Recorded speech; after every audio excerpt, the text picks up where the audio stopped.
Bonjour à tous, j'espère que vous allez bien. On se retrouve aujourd'hui pour une nouvelle vidéo road trip. Comme vous allez le voir, elle est un petit peu particulière. Mais avant ça, générique.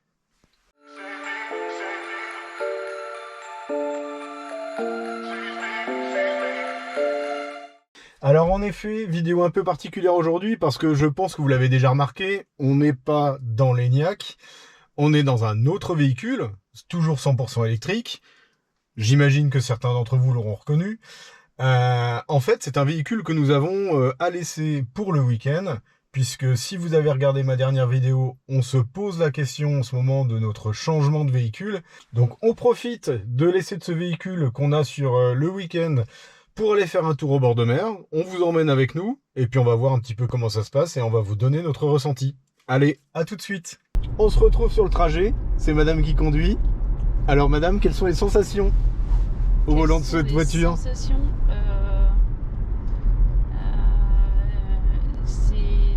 c'est plus souple au niveau du volant. J'ai encore du mal à m'habituer. Après, au niveau de la conduite, ça va. Le confort, c'est correct. À la limite, je trouve que les sièges sont même mieux Que l'Enyaq. Alors après, pour rappel, nous l'Enyaq, c'est un Sportline, donc on a une sellerie spécifique, un peu plus sportive, et du coup, je pense qu'elle est un petit peu plus raide. Alors effectivement, la direction est plus légère sur le Kona, c'est ce que j'ai remarqué aussi. Donc j'ai lâché le mot, hein, on est dans un Kona pour ceux qui n'auraient pas reconnu. Donc Kona de nouvelle génération, en créative avec la batterie de 65 kWh et le moteur de 217 chevaux. Donc effectivement, la direction est beaucoup plus légère et ça se sent, et c'est assez différent à la conduite. Donc il faut le temps de s'habituer un petit peu. Ouais, un peu beaucoup pour les dames. Qu'est-ce que tu penses? La e-pédale, ça change la vie, mais alors Ouais. quand t'as pas l'habitude de conduire, parce que moi je conduis pas tout le temps, enfin je conduis pas la semaine même. Du coup tu passes du Skoda au Kona qui a la e-pédale. Bon bah c'est pareil, il faut que tu prennes l'habitude, mais alors c'est juste génial. Ouais, je suis assez d'accord, surtout que la e-pédale sur le Kona est super bien géré, franchement. Le toucher de pédale est top de tous ceux qu'on a essayé, mis à part Tesla. Pour moi, c'est la meilleure e-pédale qu'on a pu tester jusqu'ici, clairement. Et concernant les aides à la conduite? Alors l'aide Au maintien dans la voie. Maintien dans la voie, alors moi ça me stresse de trop. Alors après j'ai pas essayé sur les petites routes, c'était sur la 4 voies, mais alors sur la 4 voies, quand on l'a fait tout à l'heure, enfin quand on l'avait mise, qu'elle allait beaucoup sur la droite et que la voiture elle m'a doublé, clairement ça m'a stressé un peu. Je pense que ça c'est une habitude à avoir. Ouais, le Kona ne tient pas forcément le milieu de la voie, j'ai pu remarquer. J'ai l'impression qu'en fait, en fonction de où on se positionne, alors ça sera à reconfirmer, mais si on est sur la voie de droite, il va avoir une tendance à serrer à droite, et si on est sur la voie de gauche, il a une tendance à serrer à gauche. Alors je l'ai activé là pour voir okay. Sur les petites routes. Alors n'oubliez pas que c'est pas fait pour faire sur les petites routes, hein, normalement, ne faites pas forcément ça. Donc il faut tenir un petit peu le volant. Donc là, on est en maintien dans la voie. Je fais hop. Voilà, j'ai pris la caméra pour que vous voyez un petit peu la route. Donc là, la voiture conduit toute seule. Donc elle nous dit d'ailleurs reprendre le volant. Donc c'est pas un volant capacitif. Bon, pour ceux qui s'y sont intéressés, vous le savez parce qu'il y a nombre de vidéos sur le Kona. Mais pour le coup, il est assez sensible. Donc en fait, il suffit de tenir juste un petit peu le volant pour qu'il détecte. Mais vous voyez, là, il conduit tout seul. C'est plutôt pas mal quand même. Hein. Enfin, je trouve que ça marche bien. Qu'est-ce que t'en penses? Ouais, alors je vais reprendre la main. Non, c'est plutôt pas mal, j'avoue. Mais madame n'est pas à l'aise avec ce style de... Ouais, non, je suis pas du tout à l'aise. Donc faut le temps de s'habituer par rapport à l'Enyaq parce que les assistants à la conduite fonctionnent différemment. Tout est sur le volant, donc on peut les voir ici sur la partie gauche du volant. Donc, mais c'est plutôt... moi je trouve que c'est plutôt bien géré, pour le coup. Pour l'avoir testé, je vais le retester plus loin, mais donc c'est plutôt pas mal. Alors, madame s'est arrêtée, on va changer de conducteur. Petit avis à chaud là comme ça. Avis à chaud. Plutôt pas mal. Alors moi, l'aide à la conduite entre les lignes, c'est non. Clairement, enfin, je le ferai pas. Je préfère être maître de mon véhicule et de mes mains. C'est pas mal, ça marche bien, même si ça va sur la droite. le régulateur, il faut de la prise en main, mais ça, c'est assez facile. C'est assez facile, mais par contre, comme je te disais tout à l'heure, je pense qu'il faut anticiper vachement l'avance. Ouais, ça c'est une question d'habitude d'usage du régulateur. Et à la limite, il faut même, je dirais même, anticiper encore plus que sur l'ENIAC. Sur l'ENIAC. Je trouve que l'ENIAC, alors après, c'est peut-être parce que je le connais depuis un moment et du coup, voilà, c'est pour ça que j'anticipe plus. Mais genre tout à l'heure, quand j'étais à 80 au régulateur, qu'il fallait arriver à 70 ou 50, non, c'était 70. J'ai anticipé, mais après derrière j'ai eu le 50 derrière et ben j'ai pas anticipé assez vite. Après la manette est différente, donc en fait sur l'ENIAC, pour ceux qui savent pas, la manette du régulateur c'est un commodo derrière le volant et du coup c'est facile de descendre de 10 en 10 parce qu'on donne des coups sur le commodo et ça descend de 10 en 10. Là ici sur le volant du Kona, finalement pour descendre de 10 en 10 il faut rester appuyé sur ce bouton là, vers le bas ou vers le haut. Donc il faut rester appuyé quelques secondes, donc finalement c'est plus compliqué, alors ça reste pas compliqué, mais c'est plus compliqué de faire des descentes de 10 en 10 parce que c'est un peu plus long. Il y a le délai de prise en compte des commandes à ce niveau-là, qu'il n'y a pas sur les. Après, quand tu as compris le truc, voilà, je pense que ça peut aller assez vite. Quand tu as compris qu'il fallait que tu restes plus longtemps pour descendre 10 en 10 et quand tu faisais quelques appuis, ça descendait de 1 en 1, ça, c'était bon. Et là, j'ai fait une marche arrière. Je suis pas trop entre les lignes, mais donc, c'est pareil sur le Skoda, on n'a pas la caméra de recul. Ouais, donc, là on a voilà. Donc sur on est sur un Creative Pack Confort, donc on a la caméra de recul, radar avant, radar arrière. C'est sur la finition du dessus où on a une caméra 360. Ou sur le pack sécurité. Et donc effectivement c'est une question d'habitude parce que d'habitude on se fait au rétro. Là on a madame essayé de faire avec la caméra. Bon, il y a eu un loupé au premier essai. Premier essai, alors j'étais pas du tout dans mon... Mais pour le coup je trouve que la caméra est quand même qualitative, je vous la montre là. Voilà, ça donne ça marche plutôt bien. Mais en fait, quand on est en marche arrière, on a un carré bleu qui représente où est-ce que la voiture va venir se positionner. Alors que le carré jaune, lui, c'est plutôt comment on braque les roues. Ah bah le carré bleu, on l'a là. Il était juste sur... Voilà. Le carré jaune, c'est plutôt... Ça correspond plutôt comment on braque les roues, finalement.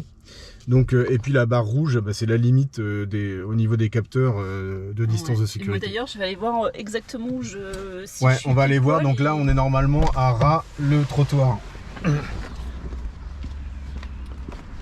Je suis plutôt pas mal. Hein. Effectivement, ça colle. Hein, on est à ras le trottoir. Donc la caméra, pour info, elle est juste ici. Là. Donc voilà.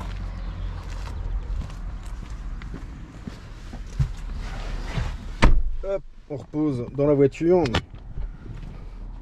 et on change de conducteur.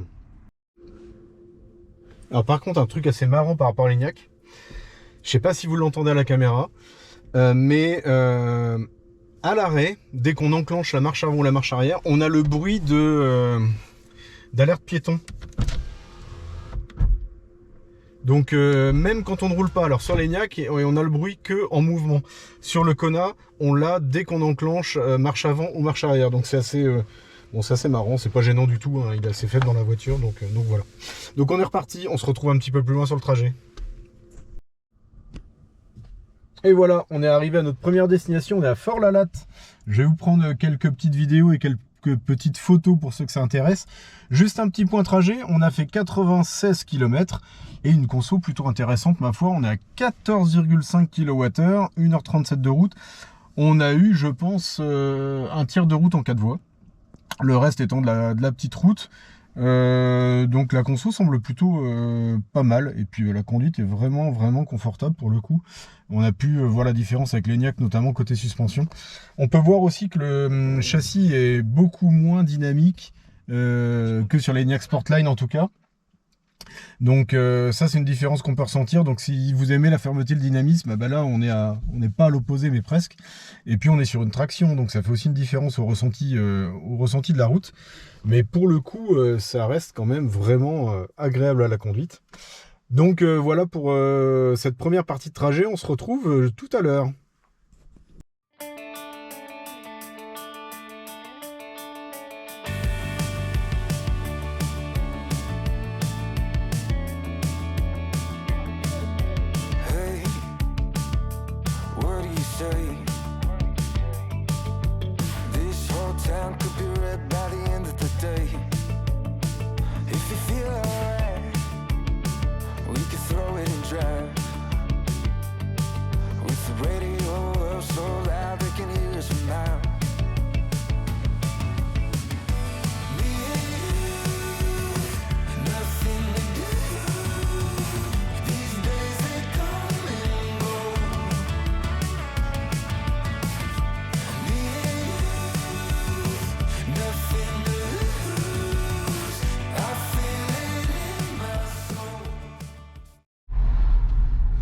Bon, nous voilà repartis. On a fait un petit arrêt à Erquy pour déjeuner et se faire une petite balade. On a de la chance, il y a du soleil aujourd'hui.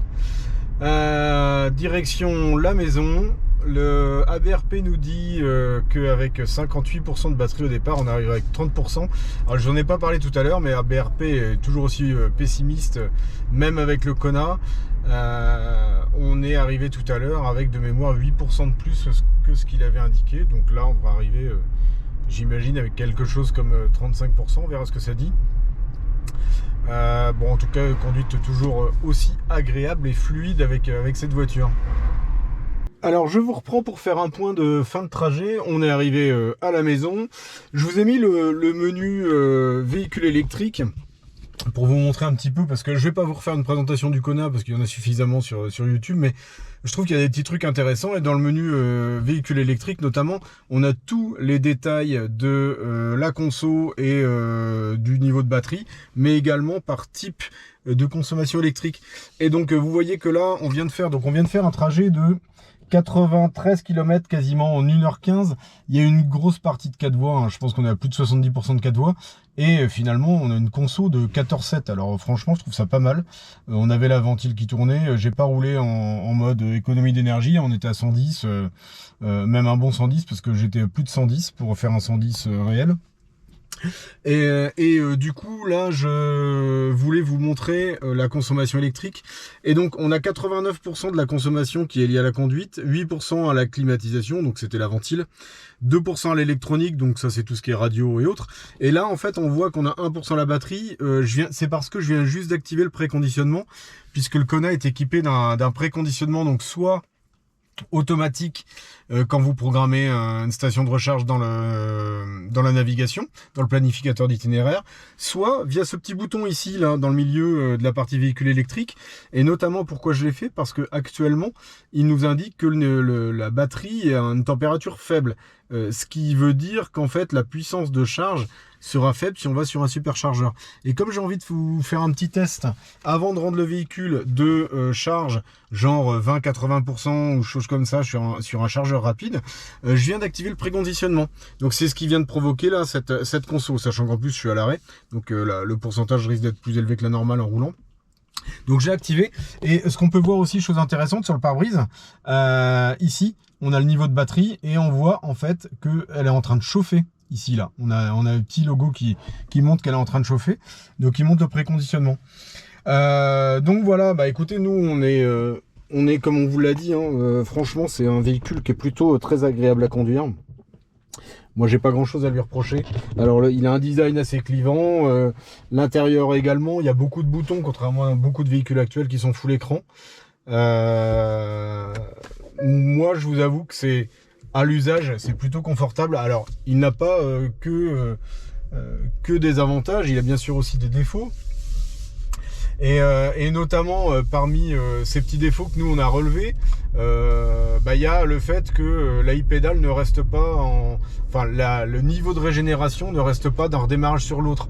Donc si vous aimez rouler en e-pédale, ce qui va se passer, c'est qu'à chaque redémarrage, il va falloir remettre la e-pédale. Donc c'est pas très compliqué, hein, c'est un coup sur la palette de gauche, derrière le volant. Là-dessus, rien de fabuleux. L'autre point, c'est les bip bip. Hein. Malheureusement, les véhicules actuels sont tous équipés de bip bip. C'est la loi qui veut ça.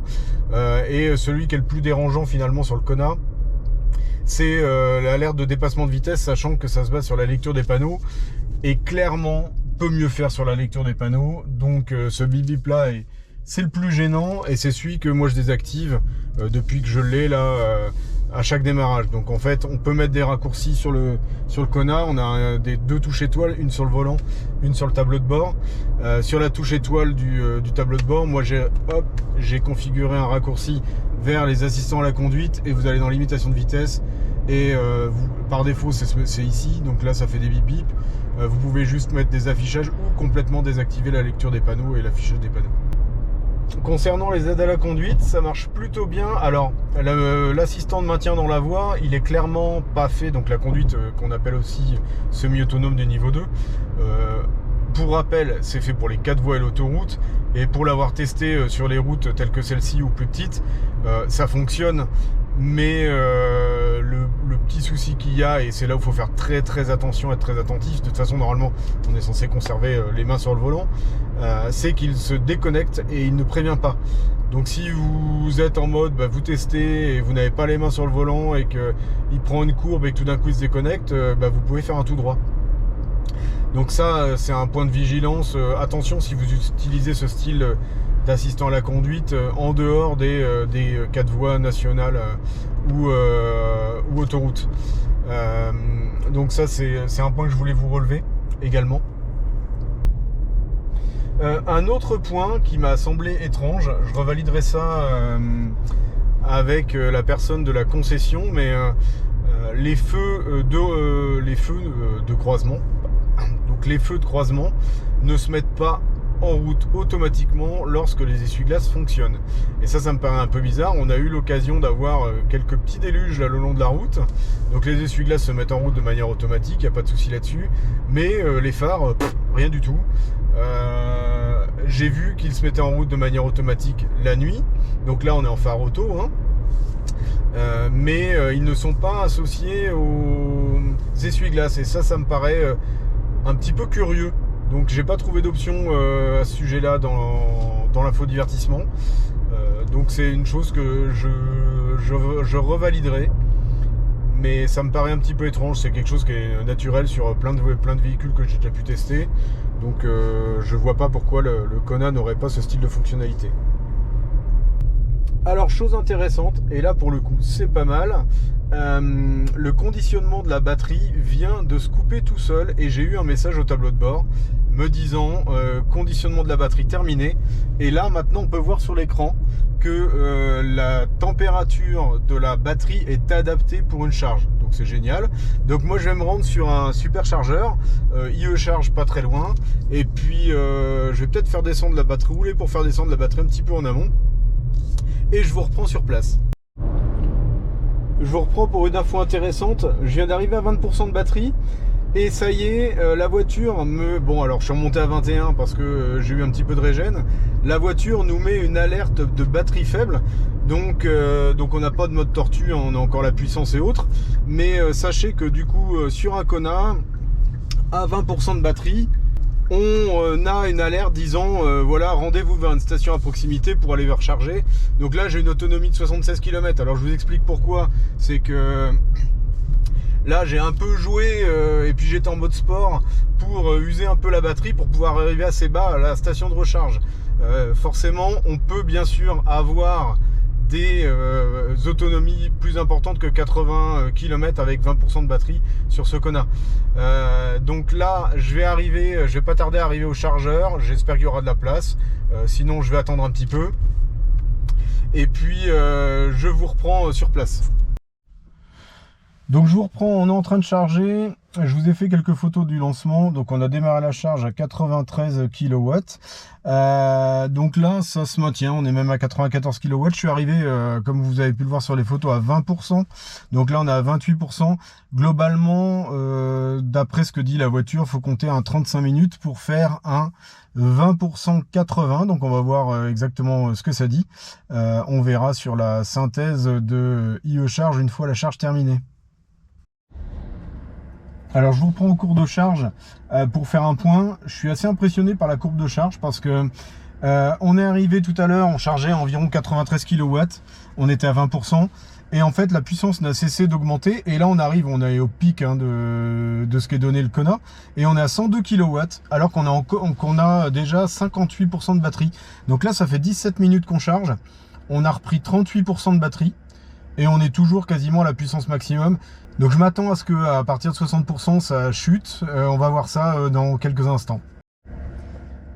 Donc ça y est, ça a chuté d'un coup en fait à 65% pile poil. On a eu une baisse de 103 à 79 kW. Là vous le voyez là, on est à 78. Elle s'est mise en veille. Hop. Voilà, donc en gros ce qui se passe c'est que de 20 voire même en dessous, parce que je suis arrivé à 20 mais on peut imaginer qu'en dessous de 20, donc à 10% ce soit pareil, on va se dire qu'on prend à peu près la puissance maximale. La voiture met un petit peu de temps à monter en charge, mais globalement on prend la puissance maximale jusqu'à 65%. Et à 65%, on a tout d'un coup une chute à un petit peu moins de 80 kW. Donc pour le coup, je trouve ça pas mal. Je suis assez impressionné par la courbe de charge. On va voir ce que dit la fin. Donc là, il reste 13 minutes et 13% pour atteindre le 80. Deuxième palier qui vient d'être passé à 70%.